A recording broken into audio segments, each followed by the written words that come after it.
Dear friends, ഇക്കഴിഞ്ഞ ക്രിസ്മസിന് ഞങ്ങളുടെ ആവശ്യത്തിലേക്കായിട്ട് വീട്ടിൽ വൈൻ ഉണ്ടാക്കാൻ ശ്രമിക്കുന്നതിൻ്റെ ചിത്രീകരണമാണ് ഇന്നത്തെ വീഡിയോ. എൻ്റെ മകനും മകളുമാണ് പ്രധാന വൈൻ നിർമ്മാതാക്കൾ. സാധനങ്ങൾ വാങ്ങി അവരിലേക്ക് എത്തിക്കുക എന്നത് മാത്രമേ എനിക്ക് ചെയ്യാനുള്ളൂ. നല്ല മുന്തിരി കിട്ടാൻ ഇപ്പോൾ വളരെ ബുദ്ധിമുട്ടായിരിക്കുന്നുണ്ട്. ഇവിടെ പഞ്ചസാരയും മറ്റു കൂട്ടുസൂത്രങ്ങളുമെല്ലാം വാങ്ങാൻ കിട്ടുമെങ്കിലും വൈൻ ഉണ്ടാക്കാൻ പറ്റിയ നല്ലൊരു ഭരണി കിട്ടാൻ വളരെ ബുദ്ധിമുട്ടാണ്.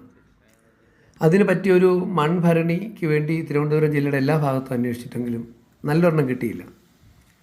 ഒടുവിലൊരു ഗ്ലാസ് ഭരണിയാണ് എൻ്റെ കൈവശം വന്ന് ചേർന്നത്. ഗ്ലാസ് ഭരണി ആയതുകൊണ്ട് തന്നെ അത് കഴുകി വൃത്തിയാക്കാനും ഉണക്കാനും പഞ്ചസാരയും മുന്തിരിയും ഇട്ട് ഇളക്കാനും ഒക്കെ വളരെ ബുദ്ധിമുട്ടായിരുന്നു. എന്തായാലും ഒടുവിൽ കുറച്ച് ദിവസങ്ങൾക്ക് ശേഷം നല്ല സൂപ്പർ വൈൻ തയ്യാറായി കിട്ടിയപ്പോൾ നല്ല സന്തോഷമായി. ഗ്ലാസ് ഭരണിയിലായതുകൊണ്ട് തന്നെ അത് കാണാൻ നല്ല ചന്തമായിരുന്നു.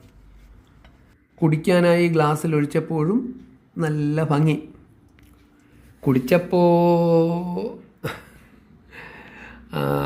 ഞാൻ വൈൻ കുടിക്കുമ്പോൾ ലേശം ബ്രാൻഡ് കൂടി ആരും അറിയാതെ അങ്ങ് മിക്സും അല്ല. പിന്നെ അല്ലെങ്കിലും ഈ മധുരം ചേർന്ന വൈൻ കഴിക്കുമ്പോൾ വൈനിൻ്റെ ഒരു ടേസ്റ്റ് മാത്രമേ കിട്ടൂ. അതിനകത്തൊരു ഒരു ബ്രാൻഡി എന്തെങ്കിലും ഒന്ന് മിക്സ് ചെയ്യുമ്പോഴായിരിക്കും ഒരു പക്ഷേ അതിന് കൂടുതലൊരു എനിക്ക് അത് കുടിക്കാൻ ഇഷ്ടപ്പെടുന്നത് തോന്നുന്നു.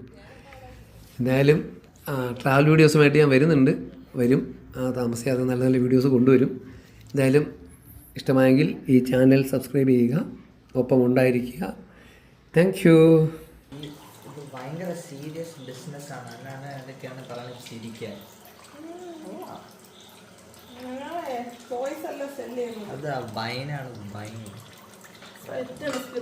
വേറെ എവിടെയും കിട്ടാത്ത സ്പെഷ്യൽ സാധനം. നിങ്ങൾ പാല് കറക്കുന്ന കണ്ടിട്ടുണ്ടോ? ഞാൻ ഇപ്പൊ വൈൻ കറക്കുന്ന കാണിച്ചുതരാം ഗൈസ്.